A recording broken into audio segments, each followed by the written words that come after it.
the song. I know that there's a bit of a belt section coming at the end, so we're going to have plenty of time to talk about that. And she's just a fabulous singer. I know at this moment, I'm about to tear up. If I was in the theatre, I would be like bawling my eyes out of this song. Kia ora and welcome. My name's ZoeStibi, your vocal coach for today, and I've got over 18 years of experience teaching people how to sing. So today we are going to be taking a look at Lucie Thomas singing Meadowlark at West End Live and see what she's up to with her vocal technique.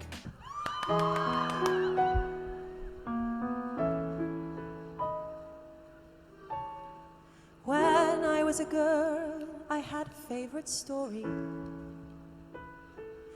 of the meadowlark who lived where the rivers wind. Her voice could match the angels in its glory, but she was blind. The lark was blind. An old king came and took her to his palace, where the walls were burnished bronze and gold braid, and he fed her fruit and nuts from an ivory chalice, and he prayed, sing for me, my... I love the song. I must admit, I know the song very, very well, and so I hope I stop in the right spaces. Now, Lucie is currently playing at the Chocolate Factory on the West End, so I do really encourage you, if you are going to London, go and see this show. It is stunning music by Stephen Schwartz, who also wrote Wicked, if you're a musicals fan. So she's starting this very, very low volume. When I was a girl, I had a favorite story. Very low volume. A little bit of breath coming through there, but you don't want to overpower the first part of the song, because you're going speak, speak, speak, speak, speak, and into singing. You kind of want that transition to be quite seamless. So let's go back on that, because she sort of flips into this effortless falsetto where the vocal folds just open ever so slightly at the top. When I was a girl, I had a favorite story of the meadowlark who lived where the rivers wind.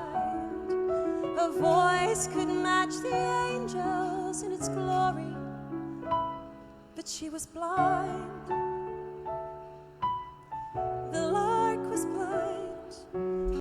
So when you've got there, the lark was blind, using that natural switch between the chest voice and that falsetto, the lark was blind, rather than going, the lark was blind. Obviously, it's very dependent on what your emotional decision has been at the beginning of the song, but we kind of want to keep that element of, I want to say suspense, but we want to hold back the sound right at the beginning of the song. So we've really got somewhere to take it, because the song is relatively long, I must admit. It's a long one. When you've got the music, it's like, I don't know, it's like 10 or 11 pages or something crazy like that. Let's just go back on there, because that was the lark was blind, almost like, oh, you didn't even hear it really. The lark was blind. An old king came and took her to his palace, where the walls were burnished bronze and gold braid, and he fed her fruit and nuts from an ivory chalice, and he prayed, sing for me, my... The song is also, I really recommend it if you're working on breath control, because you've got these really long phrases and you're pretty much sitting in a relatively legit musical theatre song. And you've got that beautiful crescendo there where she's going, and he prays, sing for me. Oh, and then you go into this beautiful head voice. You've got that lovely tilt going on in the larynx to bring on that gentle vibrato. But you can hear the sound is quite light, but she's still an adult woman character. This is not a young character, the baker's wife. So we've got at the beginning of the song, when I was a girl, I had a favorite story. She's allowing that lovely chest voice quality to shine through a little bit more there. So we're getting that slight darkening. So it's not like, when I was a girl, I had a favorite story, which would be sort of more of like a beginning Glinda kind of sound. But this is what I'm talking about when I'm saying flexibility in the larynx is the absolute utmost. And we're going from that head voice sound back into that chest voice. She's going to do that all throughout the song. Let's just go back on that because we've got to enjoy these really long phrases. And he prayed, sing for me, my meadowlark, sing for me of the silver morning, set me free, my meadowlark, and I'll buy you priceless jewel and cloth of brocade and crewel, and I'll love you for life if you will sing for me.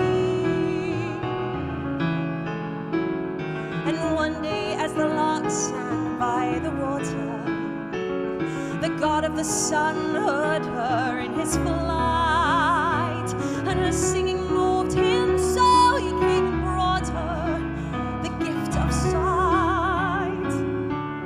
He gave her sight and she... Oh, wow. I'm just loving that we've got this energy building in this song, and you can hear how we're getting that energy. We've got a slight thickening of the vocal folds. We've got a little bit more volume going on there. Not too much because she's still got to have plenty of time to go. But you hear in that first section of the song, she goes, when I was a girl, I had a favorite story. You know, a little bit more like she's sort of coming into the song, and now she's really full on into telling this story. Absolutely beautiful. Let's just go back on this end of this first sort of section of the song. There's not really like verse, chorus in this song. It's sort of sung through, but there is obviously a repetition. Meadowlark, and I'll buy you priceless jewel and cloth of brocade and crewel, and I'll love you for life if you will sing for me.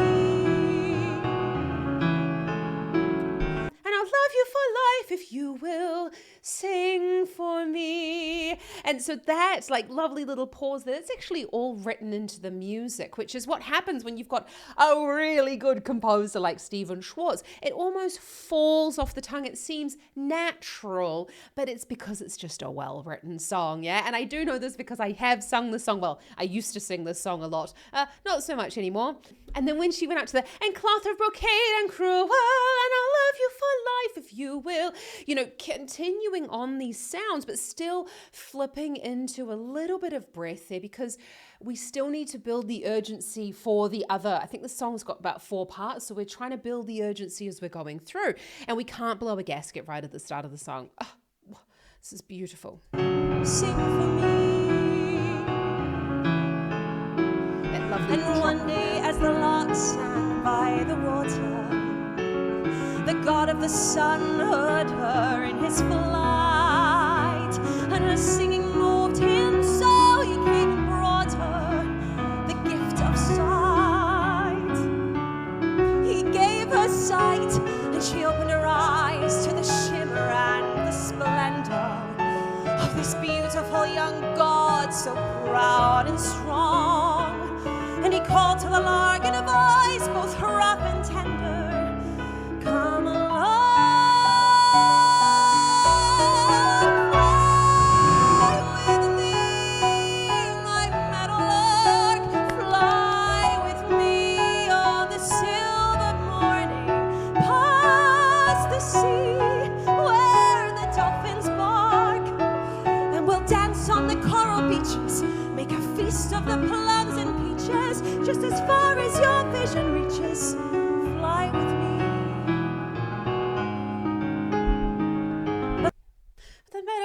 said no. Oh my God, I love this song. So you can see that she's just, again, this build coming in, a little bit more of a thicker vocal fold sound. We're going into, I suppose you could call a mixed voice sound. It really depends on which camp you're in. If you're going to call this a mixed sound, if you're going to be calling this sort of more of a contemporary belt, but it's definitely thicker vocal fold. It's definitely further up in the range, and that's what we're looking for. This is a really standard musical theatre sound, which we definitely heard when we were listening to Sydney Christmas as well. But if you're looking to improve your voice, then check out the link in the description below for my brand new challenge, Find Your Chest Voice, where you and I are going to find your true voice in just 5 days. So check it out in the description below. Throw it.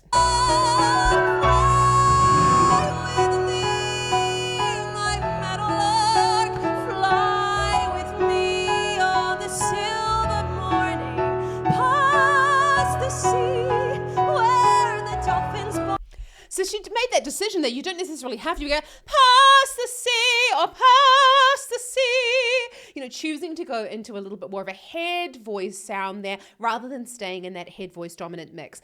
I know this might sound like a little bit odd, but it's really all about what is the thickness of the vocal folds, how much air do you want to let through, and how much vibrato do you want to introduce into the sound, and that's sort of going to determine your mix. But if you are looking to sing musical theatre, you must improve your chest voice, because when you can bring those vocal folds together, you can bring that larynx back down, you can get out of that head voice sound, then you can start to mix it a little bit more. And she's just going to show us. I know that there's a bit of a belt section coming at the end, so we're going to have plenty of time to talk about that. And we'll dance on the coral beaches, make a feast of the plums and peaches, just as far as your vision reaches. Fly with me. But the meadowlark said no, for the old king loved her so. She couldn't bear to wound his pride. And so the sun god flew away, and when the king came down that day, he found his meadowlark had died. Every time I heard that part, I cried. And now I stand here starry-eyed and stormy. Oh, just when I thought my heart was finally numb, a beautiful young man appears before me, singing, "Come, oh, won't you come? And what can I do if finally for the first time the one I'm burning for returns the glow? If love has come at last, it's picked the worst time. Still I know I've got to go. Fly away, meadowlark, fly away." Oh my goodness me, she's going to take it home. I know we've got to stop it there at some point though, otherwise we're going to watch the whole West End live. But I do recommend that you take a look at the link down in the description to watch this entire performance. Oh my goodness me, I wish I was there. Let me know if you have been to see this performance, or if you are going to go and see it, because I am very jealous. I love the baker's wife. I love the music, and oh, she's just a fabulous singer. I know at this moment I'm about to tear up. If I was in the theater, I would be like bawling my eyes out of this song. So you can see there, she's really done a this is what you need to do in this song, because otherwise you're not going to have the contrast going on between this sort of third section and this final section where she sort of takes it home with a bit of a belt. You have to bring the volume back down, introducing a little bit of air. Let's just go back on that. And what can I do finally for the first time? The one that I'm learning for returns the glow. And that's where you've got to make sure that you've got this lovely cry going on. I could cry because I would have loved to audition for this show. Plums and peaches, just as far as your vision reaches. Fly with me. But the meadowlark said no, for the old king loved her so. She couldn't bear to wound his pride. And so the sun god flew away, and when the king came down that day, he found his meadowlark had died.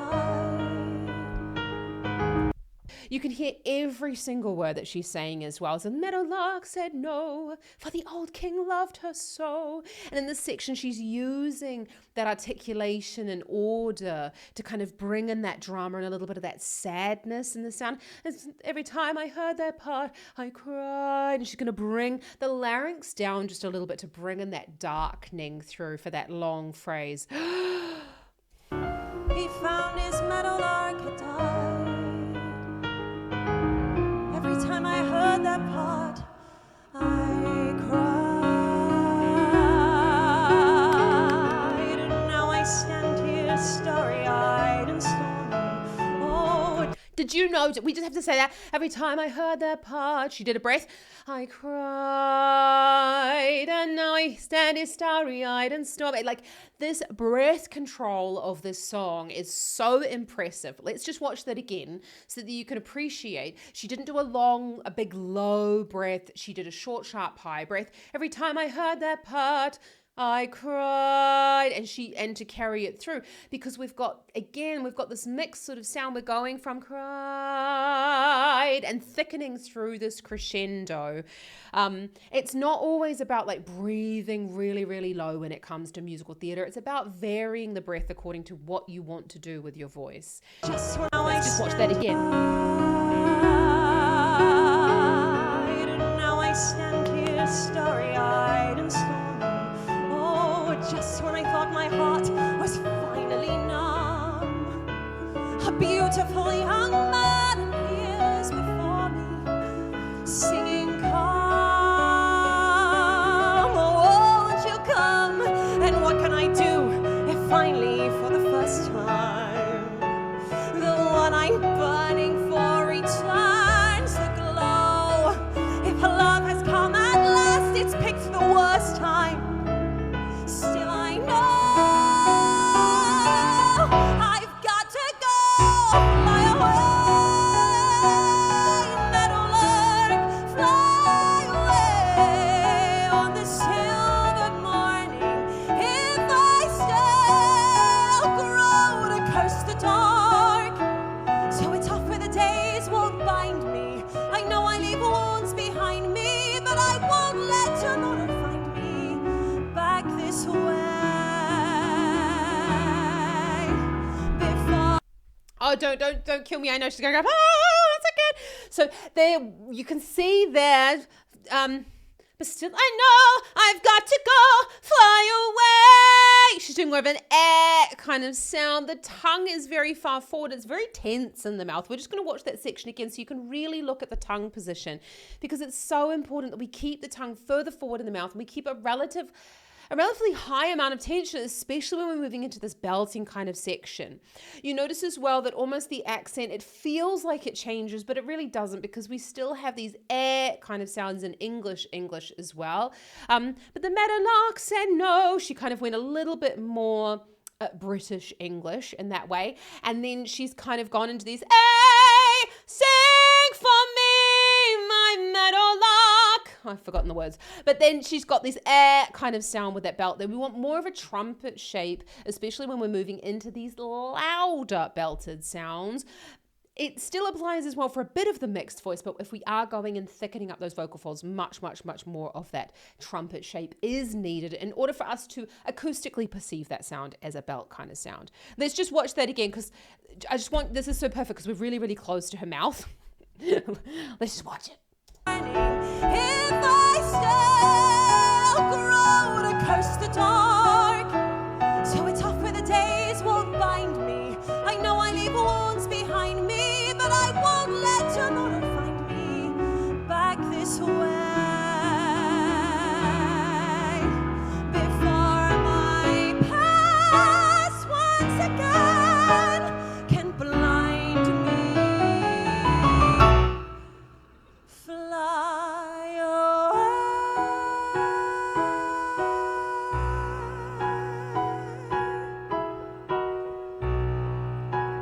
And we won't wait to say goodbye, my beautiful young man.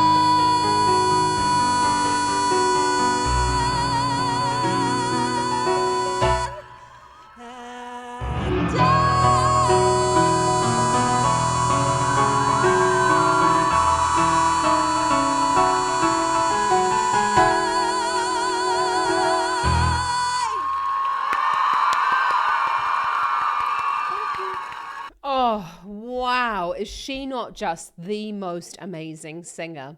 And you can really see there the absolute control that's coming in through her voice, and someone who's obviously doing this performance many times a week and singing the song. You can see it's there, you can hear it's there in her voice, in her body. And that's what we're looking for when we're practicing our songs, is we want to make sure that we're practicing for long enough so that they have a chance to go into our bodies, because I see this so often and it's such a shame. Singers will start a song, it'll feel a bit uncomfortable, and they won't practice it for long enough to get the song really sitting well in their voices.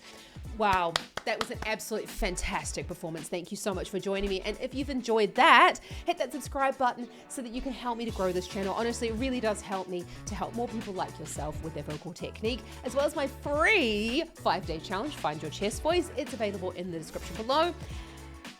Check out some more amazing musical theatre up here, and I'll see you around here next time. Happy singing. Ka kite rau.